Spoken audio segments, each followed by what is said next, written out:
Lo primero que os queremos dar pues, es las gracias por haber decidido acudir a esta charla vía Zoom sobre el trastorno generalizado del desarrollo, impartido por la doctora Loreto Brotons, psiquiatra.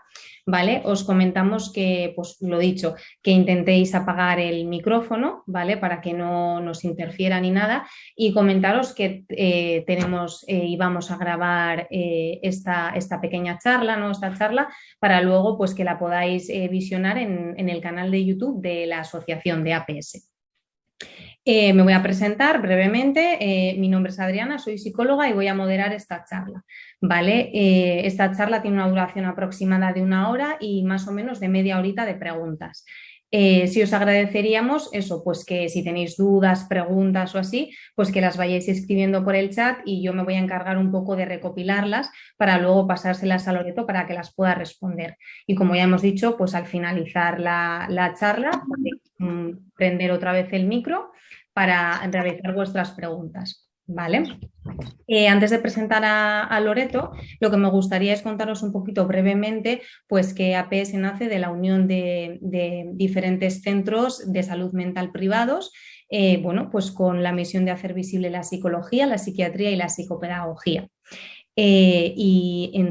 Para todo ello, pues han aunado y han hecho diferentes proyectos y uno de ellos es esto, son las charlas con el experto que se suelen realizar aproximadamente una vez al mes y sobre, bueno, sobre diferente temática relacionada con la salud mental. ¿Hay algún micro por ahí que no sé si alguien acaba de entrar? El tema de los micros, por favor, bajadlos porque os oímos muchísimo y supongo que el resto de compañeros y compañeras también, ¿vale? Otra de las cosas que hace APS son simposios relacionados con la salud mental. Este mismo año, el 17 de junio, en la Universidad de Deusto, se va a celebrar un simposio relacionado con ¿de qué hablamos cuando hablamos de trauma? ¿Vale? Si estáis interesados o interesadas, pues lo que tenéis que hacer es escribir a APS pidiendo información. No sé si se puede ver la... ¿Vale? Este es un poco, sé que lo veréis un poquito borroso, ¿vale? Por eso os digo que si queréis información exacta un poco, lo solicitéis en APS o os metáis en la página web de APS Vizcaya y ahí tenéis pues esta misma diapositiva, pero mucho más nítida, ¿vale? Y ahora sí que sí, pues voy a presentar a la que va a ser la ponente de esta charla, la doctora Loreto Brotons. Ella es licenciada en Medicina y Cirugía, especialista en psiquiatría y madre de 3 hijos. En el año 2004 inicia su trabajo como psiquiatra infanto-juvenil tras terminar su formación MIR como psiquiatra. Ha desarrollado su actividad profesional en la sanidad pública y privada en múltiples centros de Murcia, Alicante y posteriormente en Vizcaya. Esta movilidad geográfica le ha permitido tomar contacto con gran número, ya son miles, de niños y de familias, que son pues, sus verdaderos maestros y los que le permiten ir sabiendo cada año un poco más. Desde el año 2010 se dedica principalmente a los trastornos del neurodesarrollo, entre ellos los trastornos del espectro del autismo. El inicio del estudio del comportamiento humano en los primeros años de vida le ha permitido profundizar en el devenir de la personalidad adaptada e inadaptada, las complicaciones más frecuentes y los mecanismos defensivos para intentar afrontarlas. Su extensa experiencia clínica le permite adquirir una perspectiva más global que se aleja de la parcelación del psiquismo. Y con todo esto, pues le voy a dar a ella ya todo el protagonismo y que disfrutéis. Pues muchas gracias, Adriana, y bienvenidos a todos. Gracias por estar aquí, gracias a APS. Y bueno, pues vamos a hablar de lo que venimos a hablar aquí, que es del trastorno generalizado del desarrollo o los trastornos del espectro del autismo.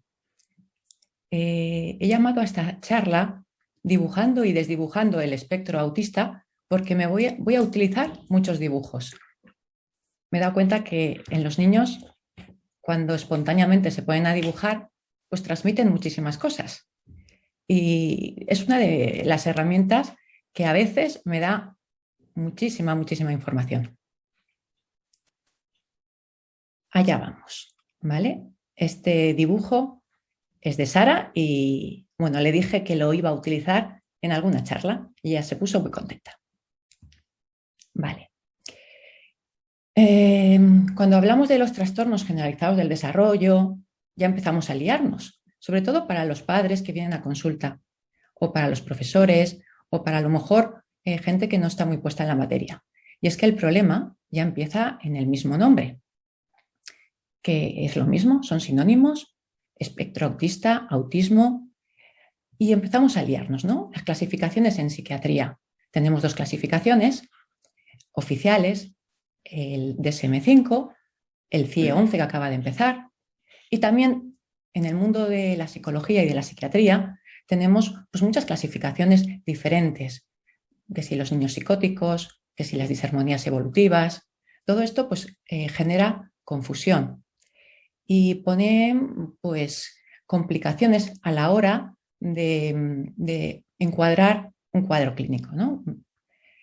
La realidad es que las descripciones que hay en la literatura y en la cultura sobre el espectro del autismo están un poco limitadas. Afortunadamente yo creo que vamos avanzando y se va desdibujando ese concepto tan rígido y estereotipado que hay sobre qué es el autismo. Sin duda siguen muchísimos falsos mitos por los que también he pasado yo, porque la psiquiatría y la psicología se aprende viendo a personas. Los libros son unos manuales donde ponen unas características, pero hay que ver y hay que adaptar, como si de trajes a medida, a partir de algo que has aprendido y que vas uniendo a partir de tus estudios, tienes que ir adaptándolo a lo que vas viendo en consulta. En infantil, en psiquiatría, pero en la edad infantil todo cambia muy rápido. No tiene nada que ver los niños de 2, 3, 4, 5 años, los de 7, 8, 9, los adolescentes. Así que saber qué es normal y qué no es normal ya a veces es un reto. A veces, en la definición de normalidad, a mí me gustaría decir que lo diría como lo más frecuente. No muchas veces que no sea normal, quiero igualar a patológico. Lo quiero igualar a menos común, menos frecuente. Muchas veces el ser menos común y menos frecuente implica dificultades, sobre todo si te tienes que adaptar a unas reglas que utiliza una mayoría. Bueno, pues aquí vamos a hablar de falsos mitos también, ¿no? Y vamos a hablar del autismo visible y el invisible. ¿Qué es eso de invisible? Pues aquel que no encaja en la imagen mental tan rígida, porque ahí sí que somos muy rígidos, que tenemos o que muchas personas tenemos o teníamos de lo que es el autismo. Así, frecuentemente se escapan muchos casos que podríamos decir que no cumplen con esos estereotipos mentales que tenemos. De hecho, sabemos que no detectamos correctamente a mujeres, a niñas, pero también nos estamos dando cuenta que quedan unos grupos de niños que también pasan desapercibidos. Y eso a veces puede ser un drama para este niño o para esta familia. Porque si el autismo no se nota y está bien adaptado, que es tener autismo o ser del espectro del autista, no necesariamente implica sufrimiento. Si no hay sufrimiento y no vienen a consulta y está todo bien, no hay problema. Pero si vienen, imaginaros, por un problema conductual y los diagnosticamos erróneamente, igual el abordaje, nos centramos solo en el síntoma de consulta, un oposicionismo, igual el abordaje va a ser muy diferente si sabemos que ese oposicionismo es secundario a unas dificultades de este niño muy involuntarias, que depende de su neurodesarrollo y que tiene que ver con que pertenece al espectro de los autismos. Otra cosa que queremos hablar en esta charla, que me gustaría y me parece fundamental, que es la base quizá de la charla, y es el concepto de continuo. Aquí, como en toda la conducta humana, no es se tiene o no se tiene. Se tiene cuánto se tiene. ¿Quién no es un poco rígido? ¿Quién no necesita rutinas? Pues todo el mundo en cierta medida y en algunos momentos más que en otros. Y como las variables hay tantísimas. Así que a mí me gustaría, y muchas veces así lo digo en consulta, que todos tenemos un poquito de autismo. La cuestión es cuánto tienes, si eso llega a unos límites que superan lo que entendemos por frecuencia normal o normalidad, y sobre todo si te da problemas. Me parece fundamental acompañar a personas que sufren muchísimo, que no pueden decir me pasa esto y que lo que les pasa no se ve. Y si son niños, todavía despierta más mi ternura, mi deseo de compartir con todos vosotros mi experiencia para que podamos ver un poquito más allá de un niño que físicamente parece completamente normal. A ese grupo ahí me voy a, en eso está enfocada la charla, porque el autista que se ve, no hace falta yo creo que casi todo el mundo iría por la calle y casi podría reconocerlo. Al niño que francamente se ve que tiene grandes dificultades. La cuestión son todos estos que parecen normales. Sí, estamos aquí escuchando unos golpes de un micro, por favor. Si alguien te lo tiene abierto, recordad de mantenerlo cerrado. ¿Vale? Muchísimas gracias. Pues eso es. Hace 30 años, hablar de autismo, o diagnosticar un autismo, pues era una rareza. Y sin embargo, hoy parece que hablamos de que es un trastorno muy, muy común. De hecho, este aumento de incidencia, que van variando las cifras, y de prevalencias, posiblemente tenga que ver con que hay muchísima más investigación. Este es en la Universidad de Cambridge, el Centro de Investigación de Autismo, que dirige Baron Cohen, que es un experto del autismo que a mí me gusta mucho. Y Baron Cohen pues, ha diseñado una herramienta que se llama el cociente autista, que es para ver cuánto de autismo tenemos cada uno. Así podríamos decir que puntuar entre 11 y 22 estaría en la media en su cuestionario, siendo la media femenina un poquito más baja, o sea, las mujeres puntuamos un poquito menos, tenemos menos rasgos de autistas que la masculina, que 23 y 31, a partir de 20, ya sería gente que se escapa de la media, un poquito por encima, y que por encima de 32 pues sería unos resultados muy altos, algo así como personas con Asperger o autismos francos. Vale. Vuelvo a insistir en que no hay personas de libro, no hay dos personas iguales, jamás, no hay dos autistas iguales. Así que cuando vienen y me dicen, bueno, es que mi hijo no hace esto, o es que tengo un niño en clase que le pasa esto, pero mi hijo no lo hace, cualquiera, ¿no? No puede ser. No hay dos personas iguales. Y la manifestación clínica puede ser variable, aunque vamos a ver que tienen bases comunes. La importancia de la carga genética en el autismo me parece muy importante porque se ve que se repiten los casos, que es como que el autismo corre en las familias o más carga genética o más rasgos autistas se pueden encontrar en familias. Y no es de extrañar, y me está sucediendo, que a lo mejor veo una niña y digo, vaya, yo me parece que esta niña pertenece al espectro autista. Y cuando acabo y pregunto o de pronto me dice la familia, mira, su hermano mayor es un Asperger y al pequeño lo estamos mirando porque parece que hay una sospecha de autismo infantil. Ella, a priori, nunca hubieras dicho, si no tienes mucha... Yo hace unos años no lo habría detectado, por ejemplo, porque a las niñas pasan desapercibidas. Y ahora mismo, cuando empiezo a verlas, y se empieza a ver después de haber visto muchos, y dices, esto me parece, lo notas, es como una percepción, pues la intuición clínica que tenemos cuando vemos pacientes, que sabemos que muchas veces en los primeros 5 minutos podemos ver a qué nos estamos enfrentando. Pues esto también sucede cuando tenemos experiencia en autismos. También podemos oler si este niño puede o no puede ser, y lo ves rápido. Y cuando empiezas a ganar experiencia, puede sucederte con mujeres también. pero es más complicado. Así que la carga genética en el autismo es importante y hay que preguntar si hay antecedentes o de otros trastornos del neurodesarrollo, como pueden ser hiperactividades, déficit de atención, tics, trastornos obsesivos compulsivos que a veces se junten en el tic, bueno, cosas de estas. Seguimos. ¿Ahí? Vale.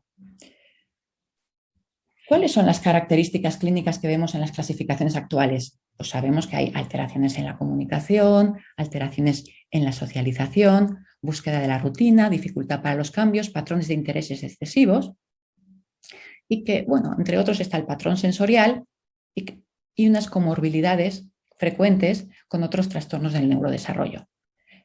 Bueno, vamos a matizar toda esta información. ¿Qué pasa con el autismo? Que en los primeros años se ve muchísimo más claro, 2, 3 añitos. Allí es muy difícil que pase desapercibido, que no se detecten cosas más claras, ¿no? Muchas veces no son señales que a lo mejor ni a los padres les preocupen. Por eso la detección por pediatría es importante. Incluso pueden ser cosas que a los padres les gusten. Qué curioso que es, qué observador. Y parezcan hasta cosas a destacar y con orgullo, ¿no? Mira, qué inteligente parece o qué curioso, no sé, muchas cosas que pueden pasar o simplemente no les den importancia. Pero conforme este niño va creciendo, esta niña va creciendo, todo empieza a camuflarse, todo empieza...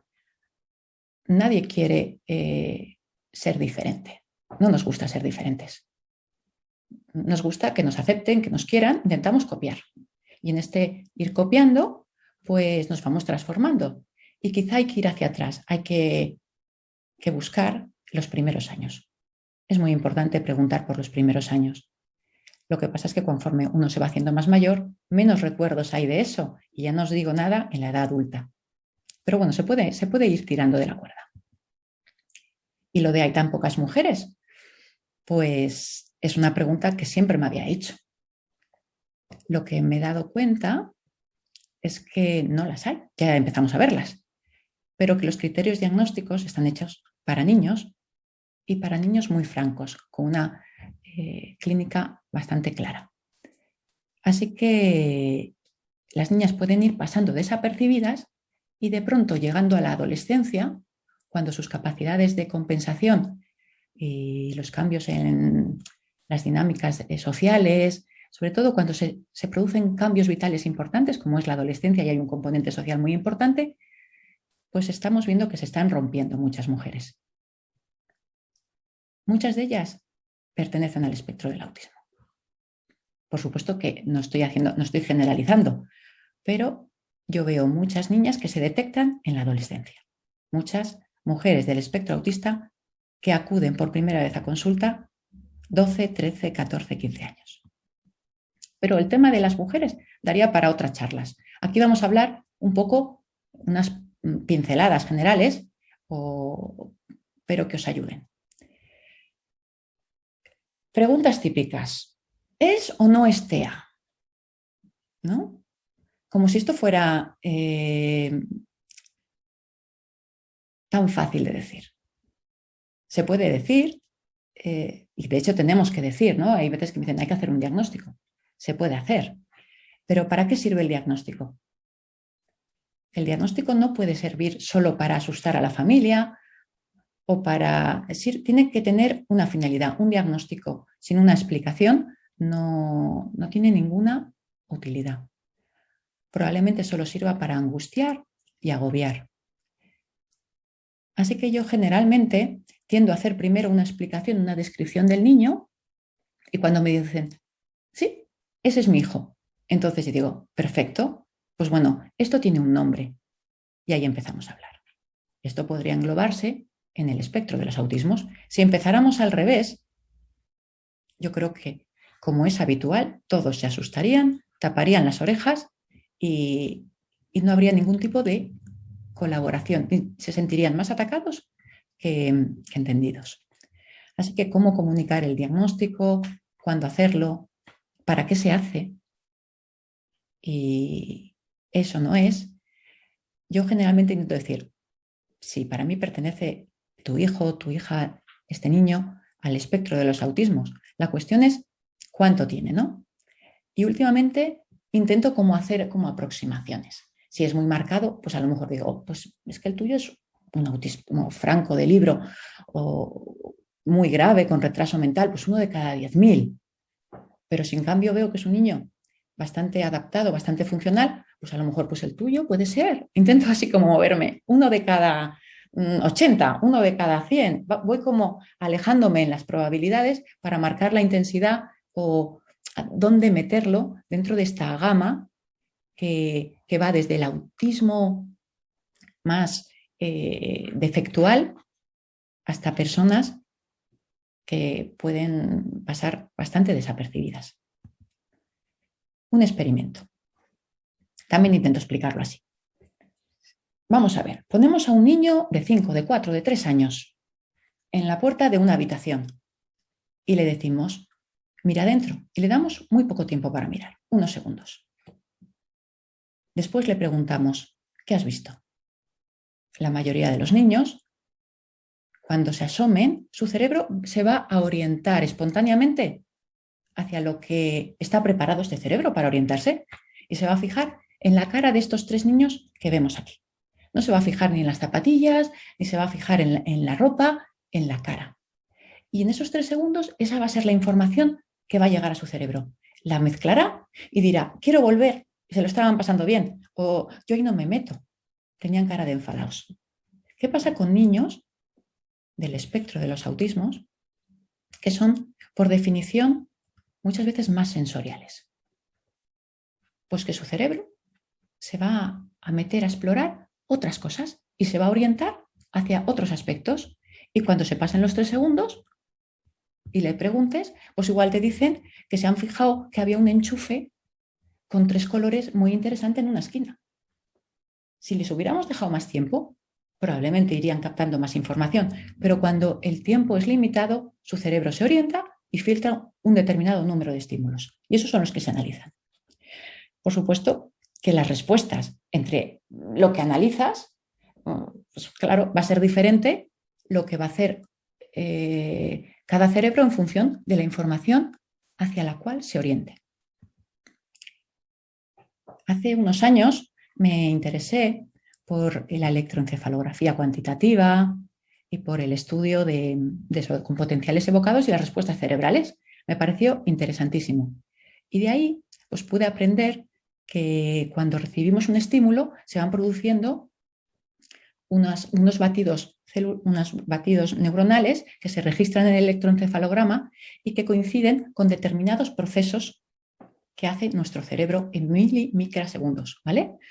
Así que lo primero que hace nuestro cerebro es la recepción sensorial.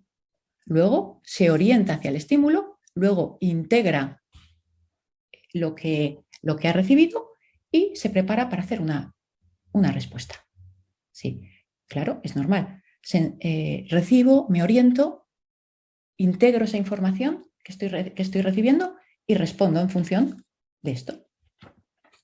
Bueno, pues a partir de ahí yo empiezo a decir, todo empieza en el neurodesarrollo. Y os voy a contar cómo lo cuento yo. Pero aquí estamos para entender y sé que hay muchas personas que a lo mejor no pertenecen al mundo de la psicología ni psiquiatría infantil o no están tan familiarizados con el espectro de los autismos. Suelo decir que, mira, que hay tantos cerebros como personas, pero que todos son diferentes, pero que si tuviéramos que poner 2 extremos y distribuirlos en una línea longitudinal, pues haría algo así. Aquí habría un extremo, esta es la pizarra. Esto es una imagen caótica de la pizarra de mi consulta, donde borro, dibujo y voy haciendo dibujos parecidos. Es una pizarra gigante que me encanta, donde voy explicando esto a las personas que acuden aquí. Así que en un extremo pondríamos este cerebro, en otro extremo el otro cerebro, y haría como una curva de Gauss.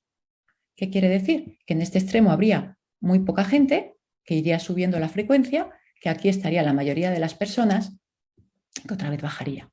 Y en función de que nos distribuimos en esta mayoría, o aquí, o aquí, o aquí, o más hacia aquí, en función de unas características que las explico como si fueran las cartas de la vida.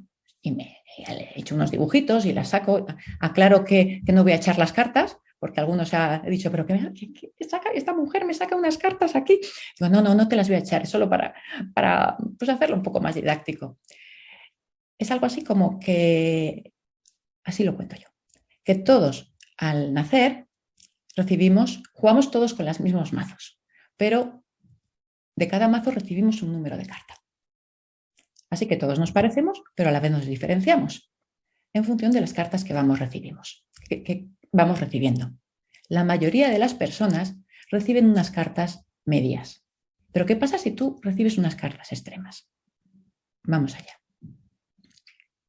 Así, por ejemplo, en estas cartas, según si es muy alta o muy baja, vamos ganando o perdiendo intensidad.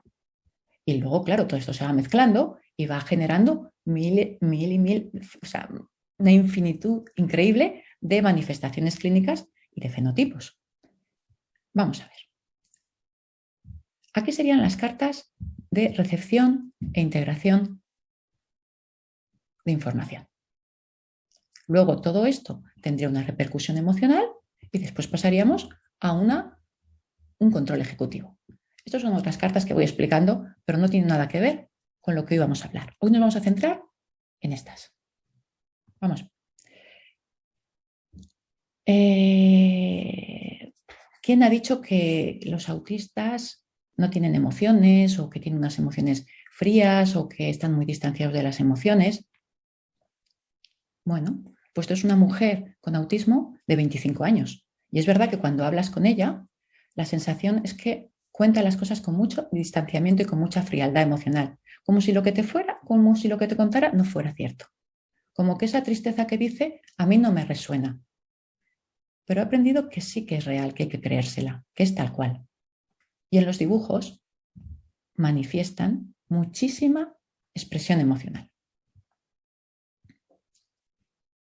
Bueno, pues esta chica, yo en el espectro, esta curva de Gauss, ¿vale?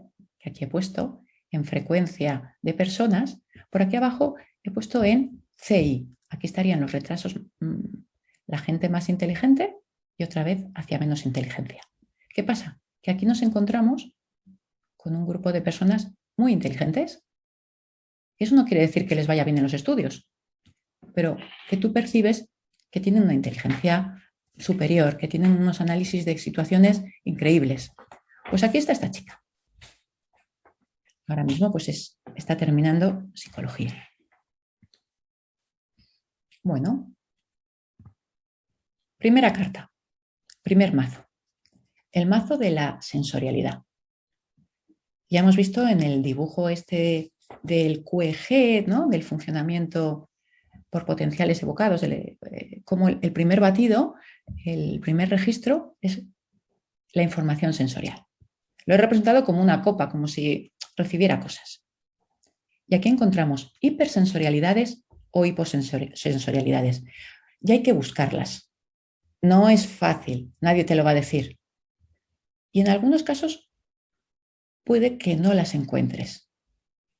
Pero pasaremos a la segunda carta y veremos que hay mucha relación. Generalmente suelen aparecer y si aparecen, para mí es bastante significativo. Es para tener en cuenta. ¿Por qué? Porque es como si fueran cerebros que tienen mucha entrada de información sensorial. Mucha. ¿Y es bueno o es malo tener mucha información sensorial? Pues teóricamente debería ser bueno tener mucha información sensorial, puesto que podemos aprender más. El problema es el tiempo, porque con toda la información que llega, el cerebro tiene que ordenarla. Si tú recibes una persona media, 50 entradas, 50 señales en un instante, las ordenas y tu cerebro sigue recibiendo. Pero ¿qué pasa si tú recibes 500 o 1000? Pues que necesitas más tiempo para ordenarlas. Pero claro, la vida sigue, sobre todo en este mundo social en el que estamos, donde vamos interactuando continuamente y esto te va enviando nuevas cartas y nuevas cartas. El cerebro cuando no hace el puzzle de lo que llega, probablemente se queda incómodo. Es como no enterado, no tengo control. ¿Qué está pasando? Y eso va generando ansiedad y ansiedad y ansiedad. Porque cuando no se entera de lo que pasa, cuando no ha completado ese puzzle, siente que no tiene control. Así que en esta sensorialidad, que no está nada mal, el tiempo es el problema.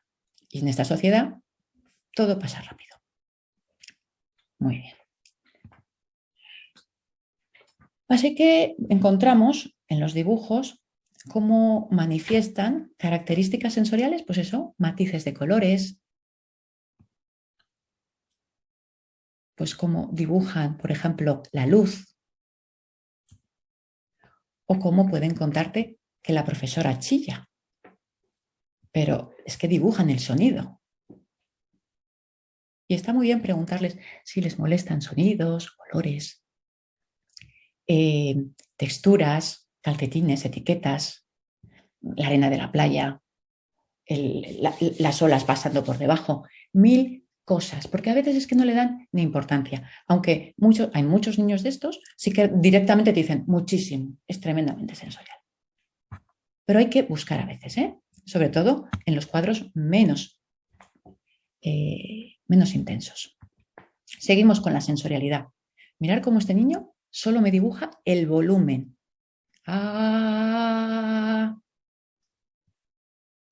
O este niño cómo dibuja tornados, porque es que le encanta el viento que hacen y pone los rayos y luces. O este otro, una gota, con sus sombras.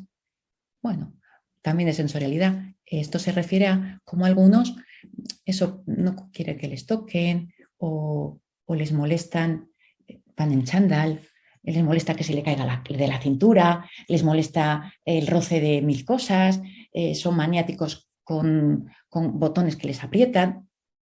Hay que ir mirando. También podemos encontrar... solo queda... Voy a meter caña. Perdonadme que voy muy un poco lenta. También pueden aparecer hiposensorialidades. Los que no reciben tanto el dolor o a veces pienso que el control de los esfínteres a veces son hiposensorialidades y que cuando están copados por otra cosa pierden el control. Es como que no pueden integrar toda la información a la vez y quedan sensaciones sin llegar. Bueno, así que en esta sensorialidad, este dibujo de la izquierda es un dibujo de una cueva prehistórica y me parece muy parecido a los típicos dibujos que veo en consulta. Y hay quien dice que el cerebro autista es casi un cerebro de hombres prehistóricos, en los que la sensorialidad, el análisis minucioso de las cosas, nos ha podido permitir sobrevivir. Y una vez que hemos sobrevivido, que ya no hay que estar atento al mundo sensorial ni a estos matices físicos, ha aparecido un nuevo peligro, que es el mundo social. Ya no es peligroso estar en el mundo físico. Quizá este cambio hacia el mundo social ha ido capando, cerrando el cerebro de la mayoría de las personas, pero todavía quedan personas con centros sensoriales como más activos o más fuertes. Y es que las redes sensoriales, pues se sabe, están sobreconectadas al inicio del desarrollo del autismo. Y la sensorialidad está muy unida con la emocionalidad. La emoción es moverse hacia. Así que los niños con mucha sensorialidad generalmente son muy sensibles. Todo les llega mucho y con mucha intensidad. Así que sienten en contra de lo que podríamos pensar o lo que se podría uno imaginar, sienten en exceso, mucho. Y bueno, pues como las niñas o las adolescentes es como si fuera todo por una porosidad donde las emociones de los demás las sienten ellos también. Es una avalancha de emociones. Sí, veo muchos corazones. No sabéis cuántos corazones dibujan. Bueno, hablaremos he puesto este dibujo, pero es muy característico. Sienten mucho. Una mirada de enfado la sienten mucho. Un grito les angustia más. Una cara de miedo les produce mucho más temor. ¿Vale? una cara de enfado, el enfado. O estos dibujos donde, como la primera, esta imagen que os he dicho, más manga, ¿no? Cómo hay tanta expresión emocional. Yo creo que estoy viendo mucha gente, o igual en el mundo del manga, hay una sobrerepresentación de personas del espectro del autismo. No sé si es que este mundo tan emocional, tan físico, les llama también la atención. Y hay investigadores que relacionan un exceso de empatía en el autismo. O sea, hablan de hiperempatía. Y esto lo vemos mucho en las niñas, cómo son tan sensibles al rechazo interpersonal. Que alguien les diga tontas, que alguien no les quiera. Por eso hablo de que en la adolescencia, una época conflictiva, hay muchos desajustes. También en esta sensorialidad y en este exceso de emoción, para desconectarse de ella, para alejarse, no es infrecuente que puedan hablar con ellas en otro idioma. Eso les aleja de la emoción. Es como poner filtros. Como otro niño que me dice, cuando vayas a hablar conmigo, no me hables directamente. Habla a mi padre, por favor. Para que mi mirada, todo lo que tenga un tamiz que no les angustie tanto. A veces encuentro que se ponen, que lloran, y cuando les digo, ¿estás llorando? No, yo no lloro. Me lloran los ojos. Es como que para protegerse puede haber una desconexión emocional. Y me aventuro a hablar ya de una mayor frecuencia de trauma en niños del espectro del autismo. Este es un dibujo de una chica con un TEA. ¿Y cómo es ella? ¿Cómo está ella? ¿No? ¿Cómo necesita estar encerrada? ¿Cómo se ve como así? Bueno, seguimos. La siguiente carta. Después de la sensorialidad, entramos en el detalle. Niños tremendamente detallistas, observadores. Se quedan con todo. Están a todo. Y miran todo con muchísimo detalle. Este es un dibujo de 4 años, no sabe ni dibujar, pero cuando les preguntas te va diciendo las miguitas del pan, la mariquita, la flor no sé qué, y te van, la correa, te van contando, son todo detalles. Y en los dibujos, pues hasta el último detalle. Hasta el último detalle. Este mirar tan apasionado, tan con zoom, ¿no? Las cosas, puede generar esto, que es maravilloso, pero claro, les impide a la vez atender a muchas cosas bien. En esta fijación por el detalle, claro, destacan lo nuevo y lo diferente. Y se empiezan un aprendizaje como al revés que la mayoría. Si la mayoría vamos van de lo general a lo concreto, ellos van de lo concreto a lo general. Pero esto es muchísimo más complicado. Así que siempre digo que una conversación típica podría ser, es un poco caricaturesco, ¿no? Pero un niño típico diría, es un árbol, y un niño TEA diría, no es un árbol, esto es una palmera. ¿Cómo? Si no tienen nada en común. O esto es un cerezo en flor. Y es que ven tan claras las diferencias que no pueden general meterlas en el mismo concepto. Pero esto es muy complicado para funcionar por la vida. En este detalle, también, si de pronto estás conversando y notan algo que no les cuadra, ¿por qué ha hecho ese gesto? Yo en consulta a veces llevo pendientes largos, me los quito porque me di cuenta de que a veces se quedaban mirando más el pendiente que atenderme a mí. Y bueno, seguro que podrían a todo, pero probablemente pierdan información. Así que en la comunicación, con esta percepción del detalle, se quedan ahí y pierden la globalidad. Y pueden malinterpretar. Porque la comunicación, ¿cuándo adquiere sentido? Cuando englobas todo.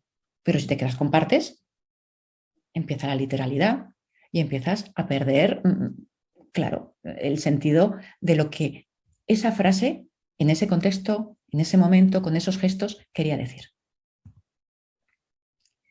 Seguimos. La tercera carta, ya hemos pasado por la sensorialidad, la percepción del detalle, destacando todo lo nuevo y lo diferente frente a la mayoría que se quedan con los parecidos y con lo general, ¿vale? Sería cómo se integra la información. Vamos a centrarnos en cómo se integra la información social, que es la que nos interesa mucho. Pues les cuesta integrar mucha información porque se quedan con partes. Y es muy típico, o veo con cierta frecuencia, estos relatos de cosas en forma cómic. Es como que aquí empieza una cosa, termina, aquí otra cosa, termina. Las transiciones, en esas cosas son como expertos en mirar fotos, pum, pum, pum, y les cuesta más hilarlo todo. Y es que en el mundo social, para enterarte bien, cuantos menos ruidos, mejor. Imaginaros una discoteca con ruidos, sonidos, olores, imposible atender. Y más si tu cerebro está orientado hacia eso. Y más si cualquier cosa sensorial que te llame la atención, te vas a quedar ahí. Uy, qué raro. En esta percepción del detalle, ¿qué empieza a pasar? Las chicas detectan señales de peligro, lo que emocionalmente les agobia, señales de rechazo, y se vuelcan mucho hacia esa percepción del rechazo personal. Así que se hacen expertos en detectar, uy, hasta le he caído mal, uy, está más rechazado. Pero lo detectan tanto y pierden un poquito que acaban un poco magnificando, ¿no? Lo que la mayoría diría, esto es normal, no pasa nada. Para ellas empieza a ser unas hiperdetectadoras de esto. Bueno, en esta integración de la información social que seguimos aquí, pues es un cerebro un poco rígido, un poco por partes, donde los conceptos se aprenden como muy concretos y hay pocos grises.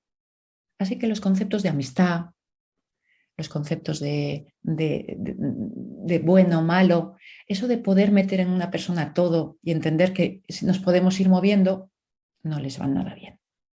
Y sufren mucho pero ¿cómo es mi amigo si me hace esto? No puede ser mi amigo. O necesitan saber, concretar, y la confusión de que las personas nos movamos de manera diferente les genera mucho sufrimiento y mucha confusión. Así que muchas veces es paso. No quiero saber nada de las personas. En esta integración de la comunicación social, bueno, estos son dibujos de un niño con TEA muy listo, pues que hablaba y que sobre todo simbolizaba mucho. Y me acuerdo pues una vez, el pájaro que no sabía un idioma. Y el cuento era que el pájaro como que le costaba entender los idiomas. Yo que he querido traer este dibujo, es como que entienden bien la comunicación, pero continuamente, cuanto más marcado es del espectro del autismo, más marcado es esta dificultad. Pero interpretan erróneamente lo que se quiere decir por esta tendencia también a la literalidad. Es como si en esta imagen, que es una prueba que también se pasa para la detección del autismo, se quedaran con cosas que le llaman la atención y luego, claro, ¿qué van a decir? Pues lo que han visto. Y la escena puede ser muy diferente a lo que han visto otros.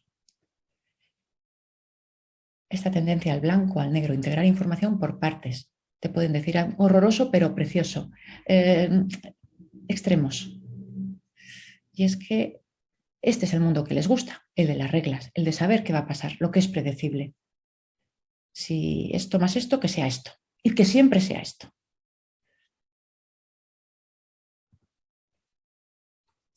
Aparte de la integración de la información social, una parte es la comunicación. Y hay niños del espectro, no todos, pero otros, que les cuesta integrar también la psicomotricidad. Y tienen unos aspectos faciales y corporales más torpes. Hay una torpeza psicomotora.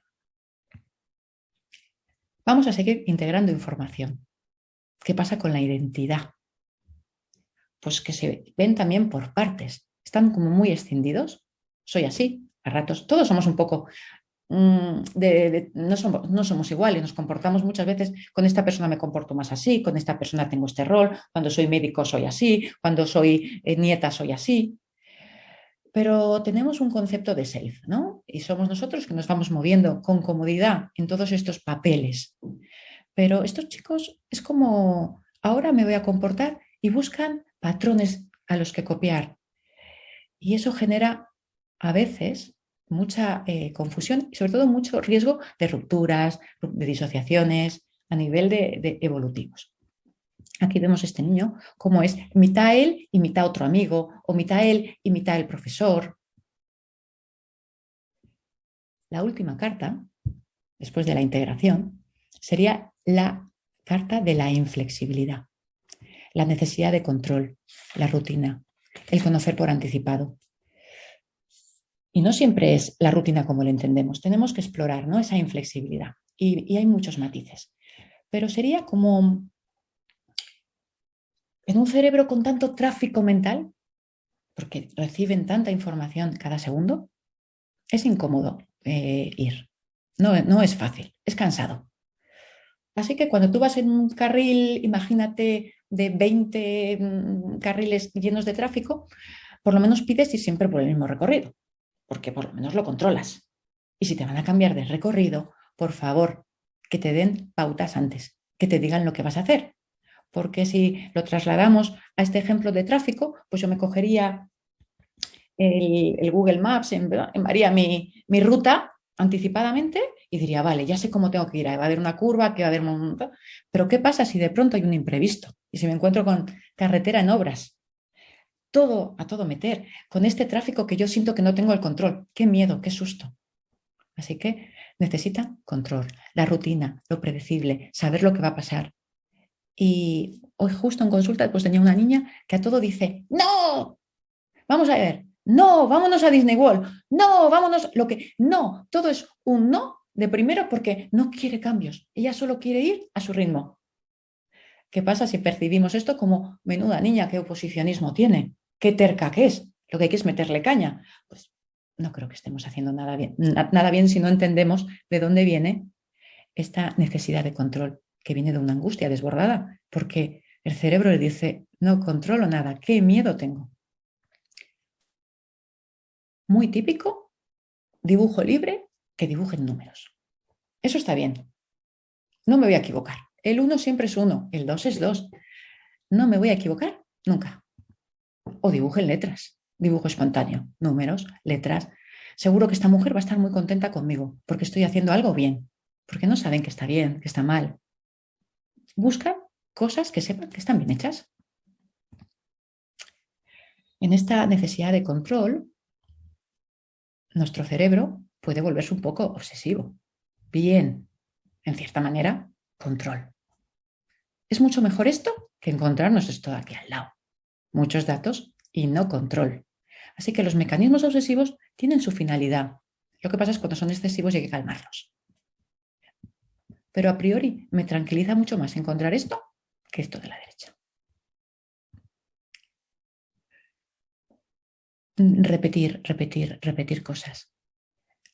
Les cuesta más desengancharse. Entran en una actividad y persisten hasta que su cerebro dice, ya está, suficiente, cambio de actividad. Así que lo que más les puede estresar es que les vayas mandando cosas una tras otra. ¡Uf! ¡Qué estrés! Es como, me estás volviendo loco, espérate, hay que tener mucha paciencia, hay que dar un poquito más de tiempo. Porque ese cerebro tiene que decir, vale, ya he terminado. O sea, te van escuchando, tú le dices, vamos a hacer otra cosa. Vale, ya te ha escuchado.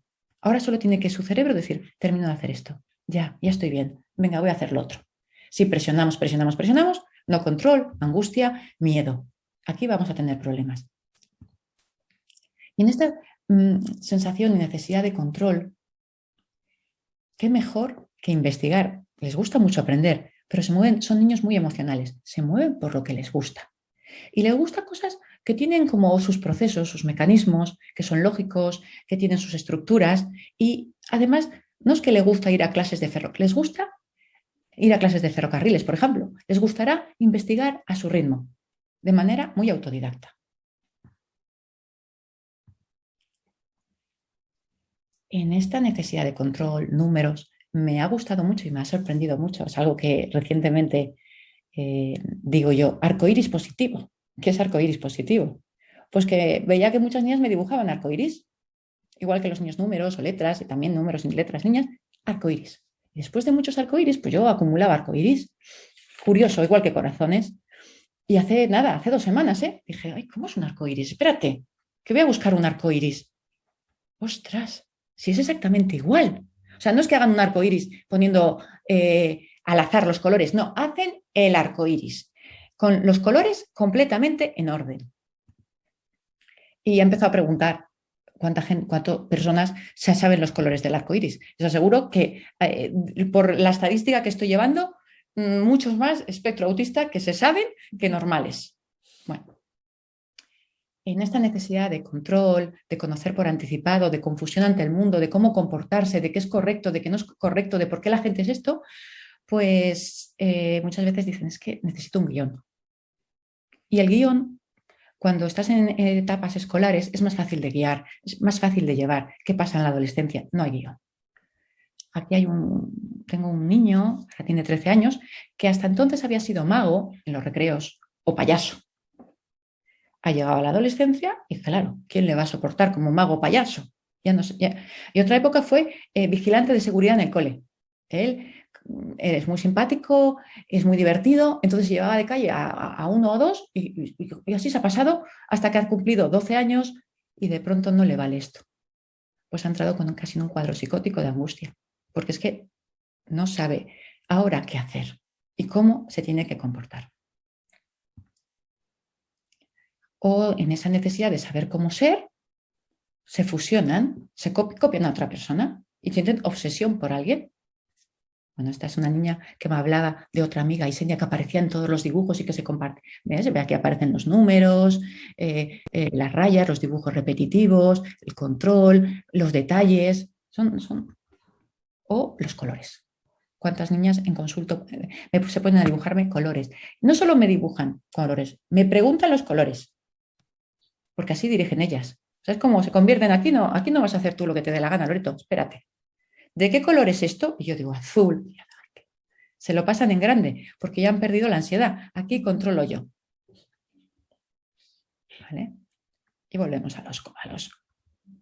Aquí está, ¿ves? Que yo dije, ¿cuál es el arco iris? Aquí está el arco iris. Anda, es igual. Y bueno, y desde muy pequeñitos, muy grandes, pues porque se fijan mucho en los detalles o porque les gusta mucho dibujar el arco iris, porque en el fondo no deja de ser una secuencia que sabe que está bien. En esta necesidad de hacerlo a su ritmo, pues aquí hay una niña que me acuerdo que cuando íbamos hacia atrás, su frase era, lo hago yo solita. Pues es que lo hacía a su manera, a su manera. Qué autónoma que es, qué terca que es. Bueno, pues ese yo solita pues se convirtió, ¿no?, en una niña que luego consultó pues, por muchas dificultades, ¿no?, para adaptarse al fluir rápido, donde no puedes tú marcar el ritmo. O como otros niños dicen, por favor, que el tiempo vaya para atrás, que el tiempo vaya para atrás. Este niño de 6 años solo quería repetir lo que había vivido, no podía enfrentarse a cómo el mundo va hacia adelante. O esta niña que se le he puesto hoy, no, no y no. 3 años, no, no y no. Y entonces ya lo hacía, porque le estábamos diciendo cosas divertidas. Pero primero voy a decir un no, porque a mí todo lo nuevo no me gusta. Así que les gusta, tienen necesidad. No es que les guste mandar, es que necesitan controlar.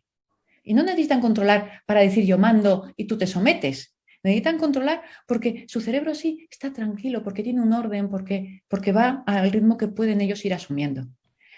Así que les gusta jugar con otros niños, a los que no son muy marcados. Claro que les gusta jugar con otros niños. Lo que pasa es que no pueden adaptarse al ritmo de juego de otros niños y necesitan hacerlo a su manera. Entonces, si son muy hábiles y les consiguen convencer durante una época, pues tienen amigos que juegan a lo que él dice y como dice, pero esto se va perdiendo.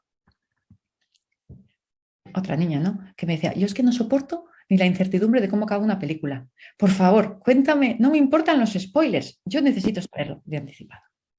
Vale.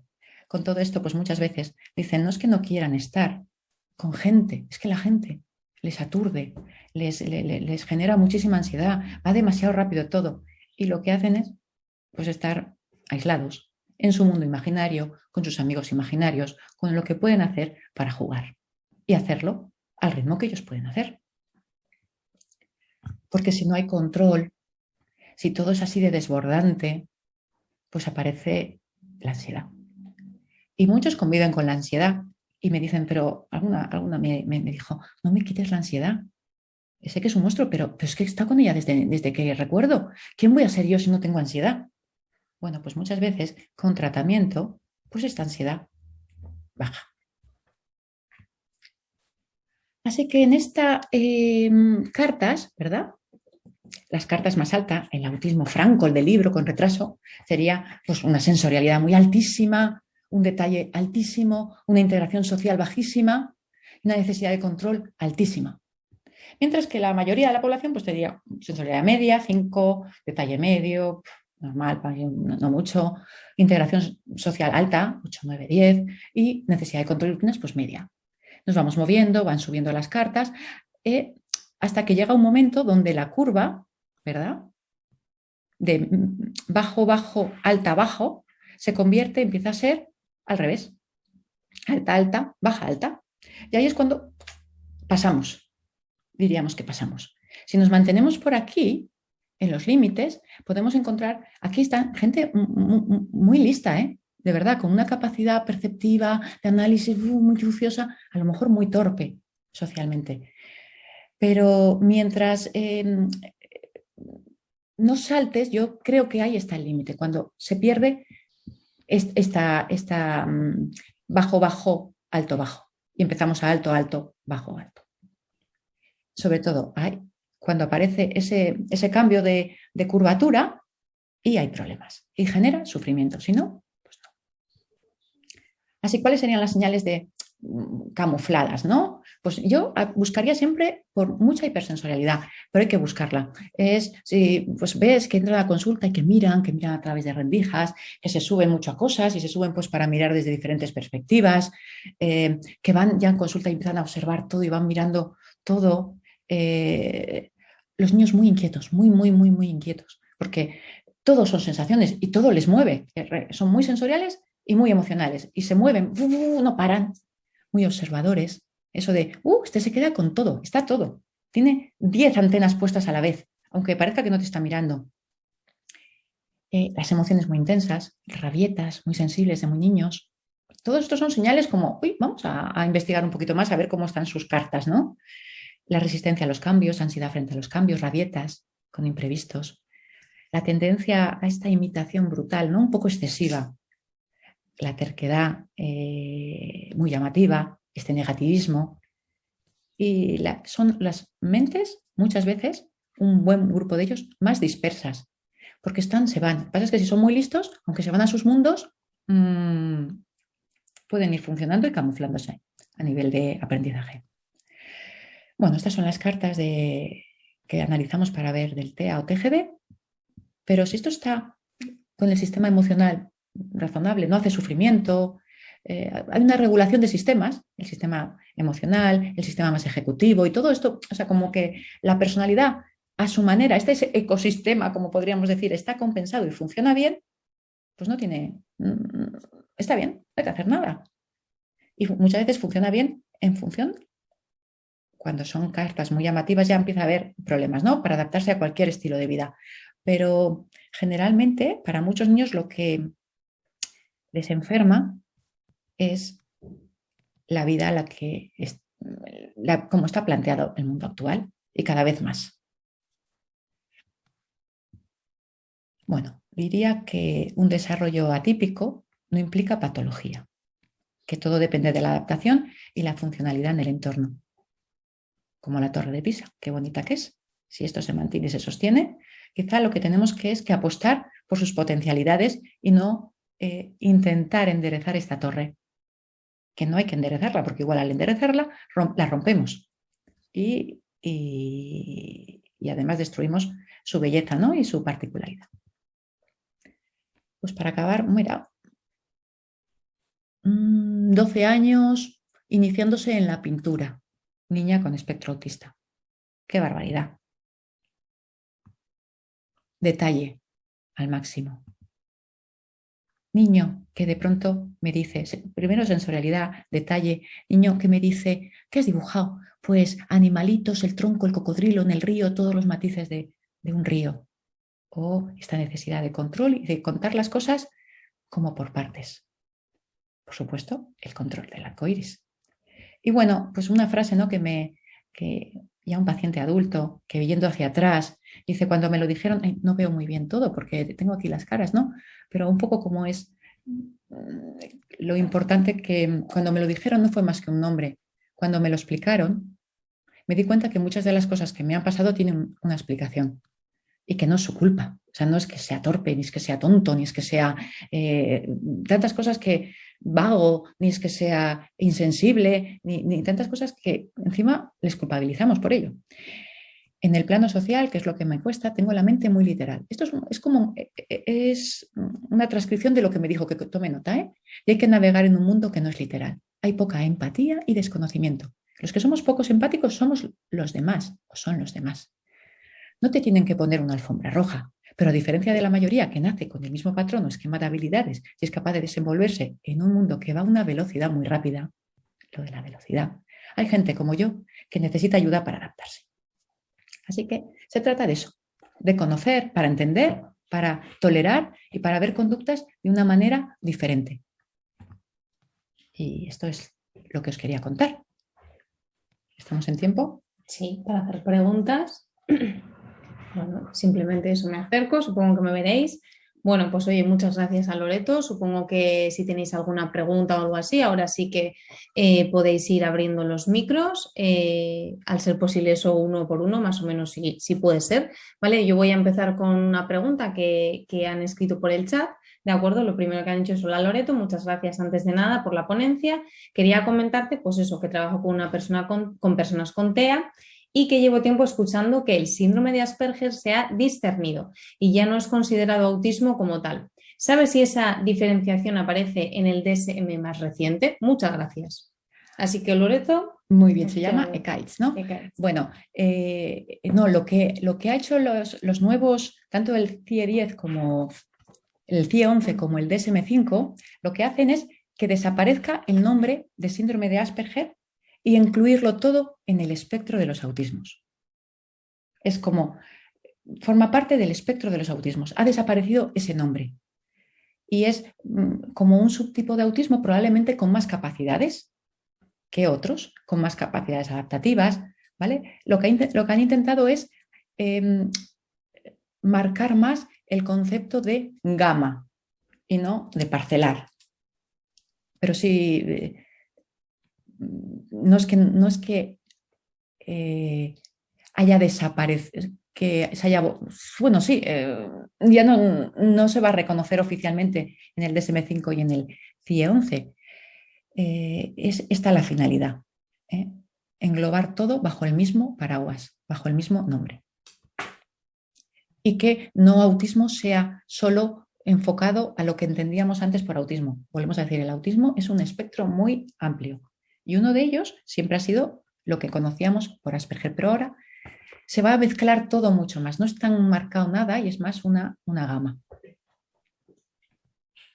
De momento no hay más preguntas. No sé si alguien tendrá más preguntas, podéis animaros, todavía nos queda un poquito. Lo ha hecho justo en tiempo, Loreto ahí también, muy concreta.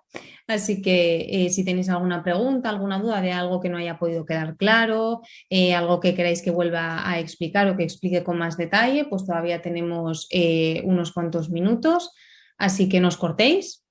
Y adelante.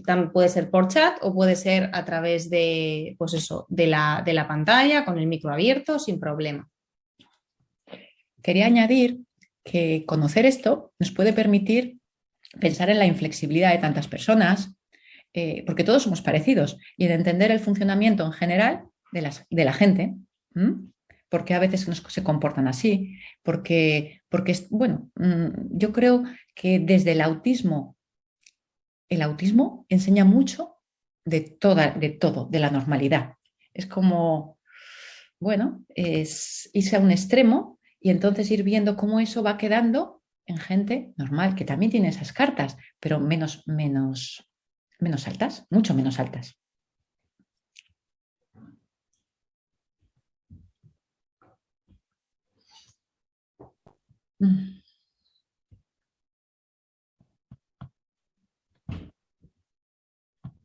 Igual hay gente que se anima. Anímales tú. Oigo algún micro por ahí, igual hay alguna persona que se anima, que tenéis la oportunidad. Aquí Loreto está para responder y si no sabe, pues oye, se lo apunta y ya lo mandará en un email, ¿no? O lo que haga falta. Vamos, pero en principio, animaros. Igual si no preguntan es que lo tienen todo súper claro, ¿eh? También te lo digo. O que les he liado más que nada. No sé. Que les has liado. No, Pero bueno, últimamente estamos recibiendo en los centros de salud mental infantil aquí, por ejemplo, de Vizcaya, muchísimos casos de niños con trastornos del neurodesarrollo, con espectros autistas muy pequeñitos. O sea, la detección se está haciendo muy temprana, desde el colegio. Es un error, lo digo porque yo he pasado por ahí, ver un niño en un 1-1 que funciona bien y decir, este niño no tiene nada. Conmigo ha estado genial, porque el autismo depende mucho del tiempo y de los estímulos. Entonces, claro, el franco en consulta contigo se va a notar, pero el que tiene más capacidades, pero se ahoga en un mundo sensorial y habitual, no lo vas a notar en consulta contigo, donde tú además eres amable, receptiva, das más tiempo. Eso no es la vida real. Así que yo me he comido muchos niños que he dicho, no, imposible, no, imposible. Y al principio, cuando, pues eso, empezaba, tienes que ver espectro del autismo, pues tú acabas con tu especialidad y empiezas a ver niños y tienes el libro y tienes los manuales y pues dije, no puede haber tanto. Eso de que al principio, pues esto me parece, no, no puede ser. Me ponía muy rígida, fuera, fuera, fuera, test negativo, test no sé qué, fuera. Pues me he tenido que comer a muchos de estos que dije fuera que han venido de mayores. Y digo, pero si es que sí que era. Pero fui tan rígida no en echar. Y al final creo que hay más de los que pensamos, que no es una plaga, sino que ya hemos estado y siempre, solo que quizá los estamos detectando más ahora o la rigidez de este mundo les está haciendo sufrir y ahogarse más, les está impidiendo funcionar, porque yo creo que lo que está caracterizando el mundo actual es la rapidez, el exceso de información, el todo rápido, ya, ¿cómo vamos todos? Pues me parece que esto está haciendo que gente que con cartas que antes igual podrían haber sobrevivido sin demasiadas dificultades, ahora estén ahogándose. Y luego, lo que de los niños pequeñitos estén apareciendo más, creo que es un mayor foco y una mayor detección, ¿no? De este niño es distinto. Y que sea distinto nos puede servir solo para darles más tiempo, para aclararles cosas, para explicarles mejor la comunicación, para dar pautas a los padres sobre actitudes y para hacerles esta vida que para ellos es complicada mucho más sencilla, para no culpabilizarlos, para no traumatizarlos. Así que creo que la detección igual cuesta dinero, pero va a costar más dinero si se rompen y si hay mucha mayor patología mental, porque un cerebro de muchos espectros de los autismos no son cerebros enfermos. El cerebro enferma cuando tiene un cuadro depresivo, cuando tiene un trastorno de ansiedad, cuando tiene una psicosis. Y eso es cuando ya no puede con la vida. Se intenta adaptar, intenta y se rompe. Se rompe por inadaptación. Igual que nos lesionamos cuando hay un exceso de esfuerzo físico, un exceso de deporte. Por tanto, yo apoyo la identificación precoz, pero no para estigmatizar, sino para tolerar que hay muchísima más diversidad y que tenemos que estar atentos a las características de cada niño. El problema es que la escolarización sigue siendo muy rígida y nuestros niños están allí muchas horas y hay menos recursos de los que nos gustarían. Pero ojalá, conociendo cómo funciona nuestro cerebro y conociendo cómo funciona la persona humana, podamos ayudar más a detectar lo que no se ve y a que no se sientan tan solos y tan hartos del mundo y tan diciendo aquí no pinto nada, que así llegan muchos con 15 o 16 años. Tenemos una pregunta. ¿Hasta qué punto crees que el desconocimiento de este tipo de trastornos hace que las personas con TEA se sientan cohibidas o no se desarrollen como deberían en la sociedad o en el ámbito social, educativo, etcétera? Nos preguntan también por el chat.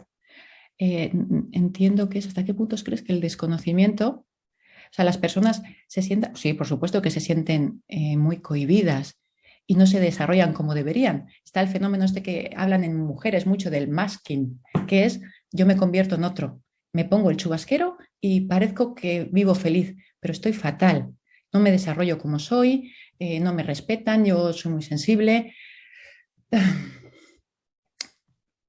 Es muy complicado decirle a alguien, sé tú mismo y enfréntate al mundo. Entonces, desde muy niños, la diferencia, desgraciadamente, todavía no está bien tolerada. ¿Y cómo no van a sentirse cohibidos y torpes y sin recursos? Pues pues sí, lo tienen difícil. Así que si hay mayor conocimiento, simplemente con tener gente tolerante y gente que da más tiempo y gente que, que podamos flipar con las virtudes de cada persona. No se trata en no eres como yo, sino qué tienes tú de diferente que me puede gustar. Pero bueno, la mayoría que vemos en consulta tienen una evolución, yo diría que razonablemente buena. Muchos, yo veo al niño y luego veo al padre y digo, pues es igual, pero ahora es ingeniero. O es igual, pero le va fenomenal. Ha dado con la pareja de su vida, ha tenido suerte con los amigos y fenomenal. El problema es cuando la vida no se te pone de cara y no tienes suerte con los amigos, no tienes suerte con tu familia, no tienes suerte con tu colegio y tus experiencias y pues te van haciendo, te van rompiendo. ¿Tenemos más preguntas? No sé si alguien más se va a animar a preguntar por ahí. Nos siguen quedando unos minutos, si queremos alargar un poquito más y si no, pues nada, damos por finalizada esta charla con la experta en este caso. Gracias. Gracias a todos por estar aquí. Espero que hayáis disfrutado la charla o espero que os pueda aportar algo. Y nada, gracias a APS y Adriana. Yo aquí he hecho poco, pero bueno, apoyo aquí al lado. Vale. Bueno. Nada, todos te están dando las gracias, así que podemos cerrar con esto. Ya sabéis que se ha quedado grabado, así que si sabéis de alguien que quería participar, que quería verlo y que no ha podido, pues hacérselo llegar, le decís que está en el canal de YouTube de APS y que ahí, bueno, pues que lo puede ver y cada uno a nuestro ritmo, ¿eh? Esto sí que es importante, que es lo que nos ha dicho ella. Cada uno necesitamos nuestro tiempo, así que qué bien que esto esté grabado para darle al pause. Muy bien, pues un abrazo a todos y feliz tarde. Venga, adiós.